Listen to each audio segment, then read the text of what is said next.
Tout ce qui est bancaire bénéficie d'un fonds de solidarité. C'est-à-dire que lorsque les banques cotisent des sous à un fonds, un fonds de réserve, qui est censé, alors je dis bien censé, qui est censé pouvoir indemniser les clients de cette banque en cas de faillite.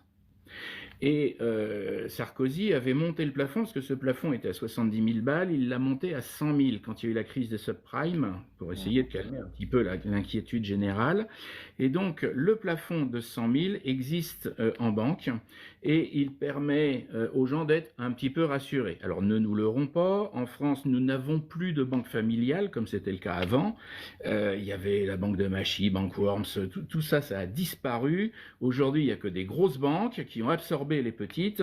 Donc il y a BNP, il y a Société Générale, Crédit Agricole qui est en fait le LCL, c'est Crédit Agricole, c'est Amundi au-dessus.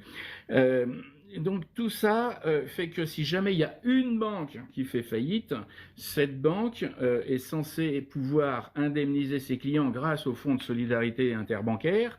Je le résume comme ça, sauf que il y a deux choses. D'une part, chacune de ces banques a beaucoup trop de clients pour que le fonds puisse les indemniser, parce qu'il n'y a pas 100 000 balles par Français dans le bazar. Et le deuxième truc, c'est que si une banque comme ça, comme nous on n'a que des majors, s'il y a une de nos banques qui se casse la gueule, c'est qu'il y a un problème fondamental, et ce problème va générer un effet domino. C'est-à-dire qu'il ne peut pas y avoir une seule banque qui se casse la gueule. Si on a une qui se casse la gueule, les autres suivent. Ce n'est théoriquement pas possible, elles subissent des stress tests régulièrement et donc normalement tout est fait pour que ça ne puisse pas se produire. Et si ça venait à se produire, plutôt que d'avoir recours au fonds, les banques seraient immédiatement nationalisées et l'État prendrait la relève.